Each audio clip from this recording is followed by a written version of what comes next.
Have you ever met someone and, within the first few seconds, you felt as if you'd known them your entire life? It wasn't chemistry. It wasn't mere attraction. It was something older, deeper, almost sacred, as if some ancient part of you stirred awake, looked up, and whispered, "There you are." Maybe. Carl Jung called these moments more than coincidence. He saw them as glimpses of something we rarely talk about, but often feel in our bones, the meeting of souls, but not in the romanticized way we've been taught.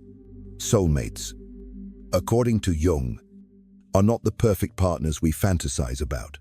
They're not here to complete us, comfort us, or walk peacefully beside us. They are here to disrupt us, to awaken us, to crack open the shell of who we think we are, so we can see who we've always been. Jung believed that buried within every man is an unconscious feminine images, Anima, and within every woman, a hidden masculine image, the Animus. These inner figures shape how we love, who we're drawn to, and more importantly, what parts of ourselves we've yet to face. They are not merely archetypes.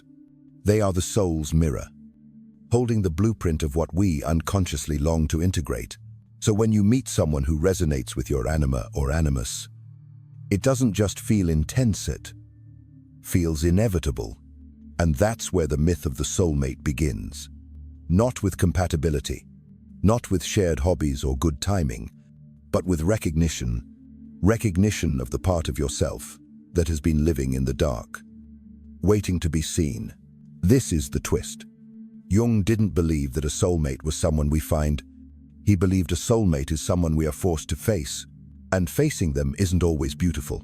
Sometimes it's terrifying. Because what if they don't show you your best self, but the version of you you've tried to forget? What if they don't calm your storms, but become the storm that tears everything familiar apart? What if they don't make you feel whole, but reveal the parts of you still shattered? There is a haunting beauty in that, because that's when love stops being a fantasy and becomes a force.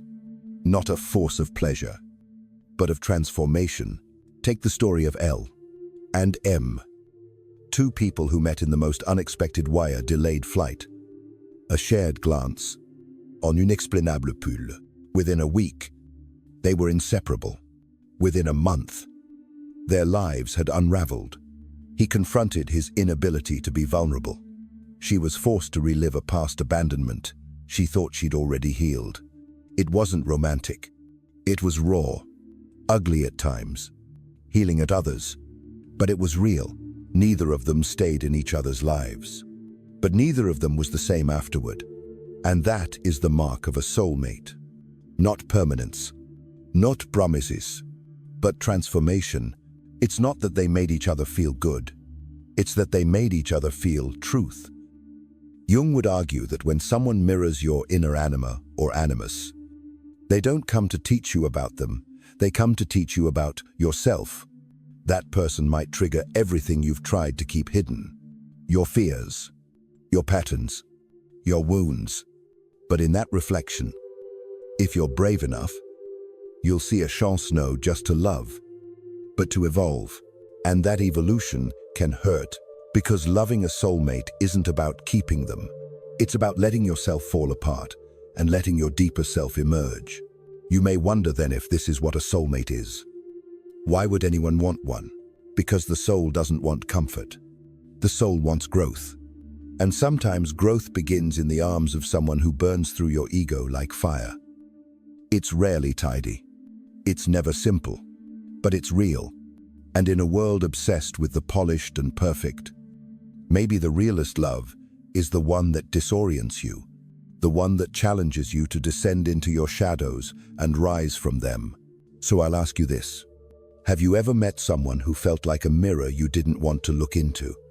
Someone who made you feel less like you were falling in love, and more like you were falling into yourself? If yes, then maybe you weren't just in love. Maybe you were meeting the soul of your soul. And if that memory still lingers, still echoes, perhaps it's not just a memory.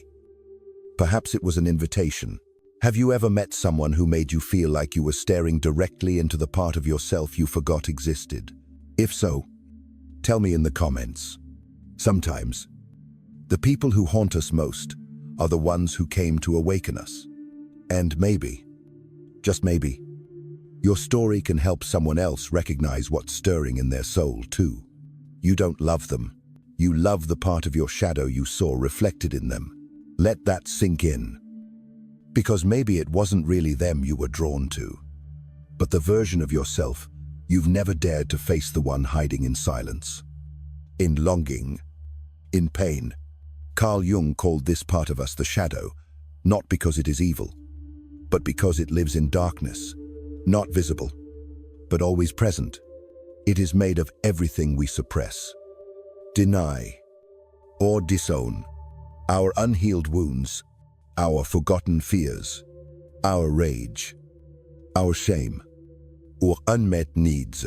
And the cruel beauty of it all, it doesn't go away. It waits, patiently, until someone walks into your life with the exact vibration to awaken it, and that someone feels like love, feels like destiny, feels like a soulmate. But what if they're not here to love you gently? What if they're here to burn you into something new? Jung believed that the soul motif, there is such a thing as not someone who simply complements your light, but someone who awakens your shadow, someone who unknowingly, sometimes unwillingly, carries the exact qualities needed to expose your unresolved parts. And this is why the most powerful relationships are often the most painful, because when a person mirrors your shadow, they don't bring you comfort, they bring confrontation. You might feel addicted to them, unable to explain why. You might feel triggered, irrational, undone. One moment, you're in bliss. The next, you're spiraling. And it's not because the love is false, it's because it's archetypal. You're not just relating to them, you're relating to the parts of yourself you've tried to leave behind. Think about it. Why do some relationships feel like patterns repeating themselves? Like old wounds in new costumes? Why does love sometimes feel like chaos? Like returning to a place you swore you'd never go again? Because the psyche doesn't forget. It remembers the lessons left unlearned. And when the right person shows up, those lessons flood back with full force. This is why soulmate connections are rarely linear. They're often filled with breakdowns, breakups, intense magnetism, and devastating silences. You break up, you reconnect, you swear it's over. Then you feel them in your dreams, in your body, in your psyche. Why? Because it was never just about love. It was about healing, about integration. This is the part no one tells you. Sometimes the one who feels like the one is not meant to stay, but to shatter the version of you that could never have truly loved in the first place. That's the twist. Your soulmate may not be your forever. They may be your undoing. And in that undoing, you begin to rebuild not a new identity, but a more honest one. Not a perfect self, but a whole one. The pain they bring isn't cruelty, it's alchemy. It burns away the masks, the fantasies, the illusions, until only truth remains. Jung called this process individuation, the lifelong journey of becoming who you truly are. Not who the world told you to be, not the version of you that pleases others or avoids pain, but the self, capital S. And no one begins that journey voluntarily. It begins when your life falls apart. It begins when someone looks at you with eyes that see straight through the persona you've carefully built, and what they reflect back is not your beauty or charm, but your fragility, your grief, your unmet self. You recoil, you collapse, you rage, but you also begin, because true selfhood only starts when the ego breaks, and often, it's a soulmate who delivers the blow. So ask yourself, was it really love that destroyed you? Or was it your resistance to seeing the parts of yourself they illuminated? Was it really their cruelty? Or your unwillingness to sit with the pain that was already there? This isn't about blaming yourself. It's about reclaiming the meaning, because no one triggers you unless they touch something sacred. And sometimes, that sacred thing is the wound that shaped your entire life. So when you find yourself unraveling in someone's presence, don't ask, "Why is this happening to me?" Ask, "What part of me is trying to come home?" Because maybe the chaos is not punishment, maybe it's invitation. An invitation to descend into the psyche, to meet your shadow, to stop running from the parts of yourself you thought would make you unlovably and discover they're the ones that will set you free. This is not the story of happily ever after. This is the story of sacred disruption, of soul-level confrontation, of remembering that the people who shake us most are often the ones who gift us the blueprint to become who we were meant to be. Not because they love us perfectly, but because they reflect our imperfections so clearly, we can no longer look away. So I'll ask you this. What if the person who broke your heart was actually breaking open the prison of your unexamined self? What if the love that undid you was the beginning of your individuation? What if the storm you tried to escape was the very initiation your soul came here for? The question is not whether they were your soulmate. The real question is, what part of your soul did they awaken? And more importantly, what will you do with that awakening? If you're willing to go further, deeper, not into the fantasy of love, but into the fire of it, then let's keep walking this path together. Are you ready to confront the shadow within you? Comment, "I am ready," if you want the next video to go even deeper into shadow work and the spiritual truth about soulmates. Because the real work of the soul begins not when we fall in love with another, but when we dare to face the one hidden within. Not everyone who makes your heart race is your soulmate. Sometimes, they are just the lesson before the real thing. This is where many of us get it wrong. We meet someone, feel the electricity, the obsession, the soul-shaking pull, and we call it destiny. But what if that overwhelming connection wasn't a soulmate, but a karmic cycle? What if the purpose of their presence wasn't to stay, but to reflect something that still needed healing? Here's the twist. No one prepares you for. Not all powerful relationships are sacred ones. Some are karmic. Karmic relationships come into your life like firestorms. They burn fast, bright, and uncontrollably. They trigger your deepest insecurities, your oldest wounds. They wake you up not with love, but with pain.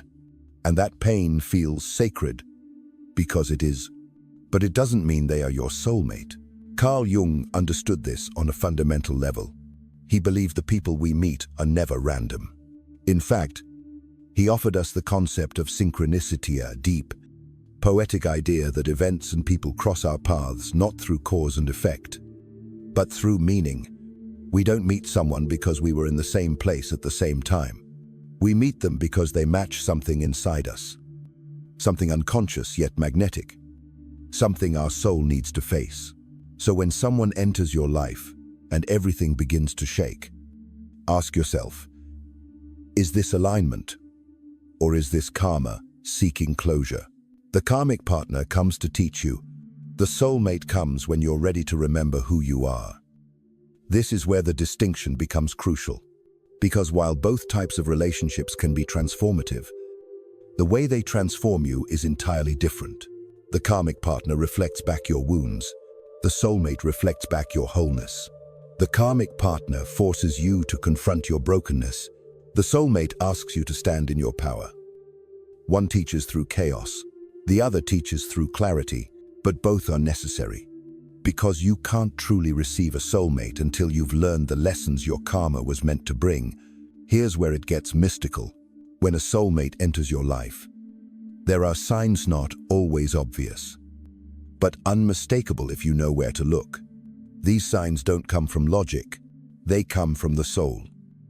First, your intuition flares. You know something about them, without knowing why. It's not about facts or background. It's a felt sense, as if you've met them before in a place language can't reach. Second, the connection defies explanation. You may have nothing in common, different lives, différents paths. Yet something magnetic holds you in orbit. It doesn't make sense on paper, and yet it makes perfect sense in your body. Third, you begin to change, not because they ask you to, but because their presence reorients you to your truth. You feel seen in a way that exposes the places where you've been hiding from yourself. Something ancient and authentic begins to stir. Not a performance, not a fantasy, a return. Boutand. This is a truth. Few want to hear soulmates. Do not appear just because you're ready to be loved. They appear when you're ready to meet yourself. If you have not faced your shadow, if you are still operating from fear, from lack, from unworthiness, you will not recognize a soulmate when they arrive. Worse, you may project your pain onto them and call it love. And in doing so, you may reject the very connection your soul is calling for. This is why many people confuse pain with depth, because when a karmic partner triggers you, the emotional chaos can feel intoxicating. But chaos is not the measure of love. Presence is. Integrity is. Expansion is. If someone leaves you confused, anxious, constantly seeking validation, that is not soul-level love. That is a wound reenacting itself in real time. A true soulmate does not bypass your pain. They help you transmute it, not by fixing you, but by holding space for your truth. They love the parts of you that were never taught how to receive love. And in doing so, they awaken not your need but your capacity. But here's the paradox. You don't find your soulmate by searching for them. You find them when you no longer need them to complete you. Because the real soulmate journey begins with self-recognition, with claiming your own essence, with becoming so whole within yourself that you no longer seek salvation in another but invitation. Alignment. Deep resonance. Only then does the soul of another truly meet yours. So don't rush to name someone your soulmate just because they stir something in you. Ask instead, do they help me return to myself? Do they bring me peace? Or do they keep me stuck in cycles of survival? Do they nourish my soul? Or do they only awaken my addiction to suffering? You will know them not by the drama they bring, but by the clarity they offer. You will know them not by how hard you chase, but by how deeply you feel at home in their presence. Because when you are ready, the energy shifts. You stop craving intensity and start craving depth. You stop searching for fireworks and start welcoming firelight. You stop performing and start revealing.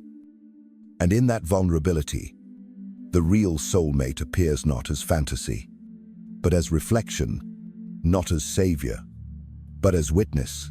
So if you feel like you've been walking in circles, attracting the same pain in different names, maybe it's time to pause and ask, what part of me still thinks pain equals love? What wound have I mistaken for a calling? What version of me am I ready to leave behind? Because the truth is, your soulmate may already be walking this earth, but they are waiting for you to arrive. Not the version of you that's still healing, not the version that's still performing, but the version that is ready to meet their eyes and say, I know who I am now. And that's when they appear, and not a second before. So I ask you this, not as a rhetorical gesture, but as a threshold. Are you ready? Are you ready to stop chasing people who awaken your wounds? Are you ready to embody the version of yourself that your soulmate will recognize? If so, comment, I am ready. Because when the soul decides it is ready to stop searching and start remembering, everything begins to shift. And in the next video, we'll go deeper into how soulmates begin to appear not when you seek them, but when you finally stop trying to be anything other than who you truly are. When two souls meet, it's not to complete each other, it's to rise together beyond who they've been, into who they are becoming. That is the truth we rarely speak. The soulmate journey isn't about finding someone to heal you or make you whole. It's about discovering the version of yourself that already is. It begins the moment something in you recognizes something in them, not with words, but with a silence that says, "I've known you before." End of quote. This recognition doesn't come from the mind. It comes from the soul. And yet, what follows is not a smooth unfolding of eternal love. No, what follows is often chaos, confrontation, and collapse. Because to truly meet another soul, you must first face your own shadow. You must encounter the parts of yourself you've hidden away, the pain you've numbed, the truths you've buried. That's the second stage. The descent, the unraveling. You stop projecting fantasies and begin seeing clearly not just them, but yourself. And that clarity can be terrifying, because many of the people we thought were soulmates weren't. They were karmic mirrors, placed in our path to awaken old wounds so we could finally stop running. They were there to teach us, to trigger us, to push us toward healing, not to stay. And that distinction is crucial, because once you've learned the lesson, once you've stopped confusing pain with purpose, the pattern begins to break. That's when individuation begins. Jung called individuation the process of becoming whole, integrating your light and your shadow, your ego and your essence. It's not about becoming someone new, but about shedding everything you're not. And when that happens, when you've stopped performing, when you've returned to your essence, something sacred occurs. Only then does your soulmate truly appear. Not because you finally found them, but because you finally found yourself. They are not the person who saves you from your darkness. They are the one who stands beside you as you walk through it. They are not there to validate your wounds. They are there to witness your transformation. Together, you do not lose yourselves in each other. You find new ways of being more yourself. But here's the final twist. What if the first soulmate you were always meant to meet was you? What if all this time, the ache, the longing, the search outside was a redirection inward? Jung once said, "The one who does not know who they are cannot love another fully, because if you are not anchored in your own essence, how can you offer love that is not need, projection, or fear?" True love, soul level love, only flows from wholeness, and wholeness begins with you. So before asking when your soulmate will arrive, ask, have I met myself yet? When you do, everything changes. You begin to attract not from desperation, but from clarity. You stop reaching for connection that fills a void. You begin to resonate with those who recognize the light you've claimed within yourself. And when two people who have done this work meet, something rare happens. They do not merge like halves trying to become whole. They converge like two mirrors, each reflecting the other's truth, yet neither needing to distort it. They do not recreate the past. They create a new future, not built from wounds, but from awareness.